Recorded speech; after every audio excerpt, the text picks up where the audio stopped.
BNP নেতৃবৃন্দ যারা আছেন সকলকে আজকের এই মানববন্ধনে অংশগ্রহণ করে একটি দৃষ্টান্তমূলক শাস্তির দাবিতে যে মানববন্ধন করছেন তার জন্য আপনাদেরকে আমার পক্ষ থেকে আপনাদের পাশে থাকার অঙ্গীকার ব্যক্ত করে আমার বক্তব্য রাখছি।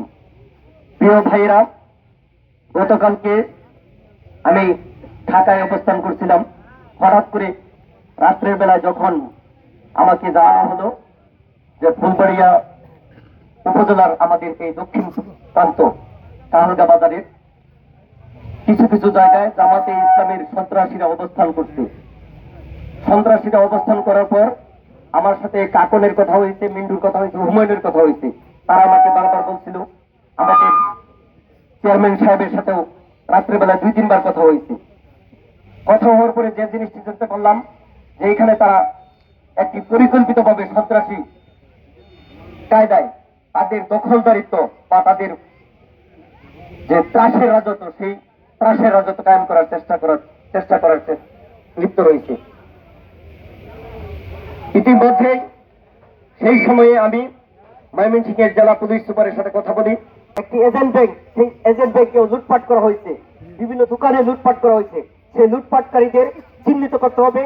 অনেক ভিডিও ফুটেজ রয়েছে, সিসিটিভি ফুটেজ রয়েছে।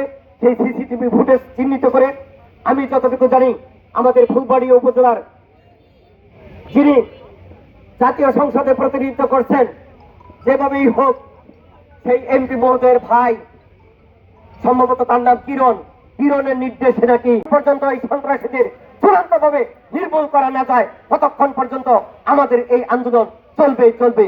পাশাপাশি আপনারা প্রিয় সাংবাদিক বৃন্দ, আপনাদের কাছে উদ্যত আহ্বান রাখবো, বিগত সময়ে এই ফ্যাসিস্ট আমলে বিভিন্ন এলাকায় আমাদের এলাকাতেও বিভিন্ন মাদক দ্রব্য, নেশার জাতীয় বিভিন্ন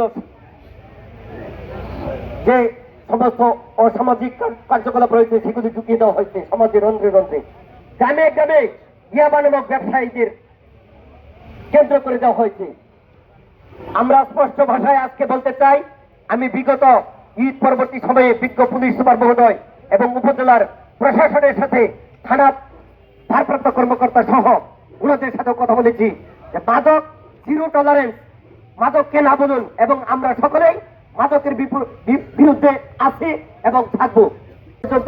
আপনারা কারোর বাসা বাড়িতে আক্রমণ করবেন না, কারোর দোকানপাটে আক্রমণ না করে আমরা আইনের প্রতি শ্রদ্ধাশীল থেকে বিজ্ঞ পুলিশ সুপার মহোদয় আমাকে আশ্বস্ত করেছেন এই মামলাটি যে সকল মামলা হবে সেগুলি দ্রুত বিচারের মাধ্যমে সেগুলির ফয়সলা করা হবে এবং দ্রুতভাবে তাদেরকে গ্রেপ্তার করে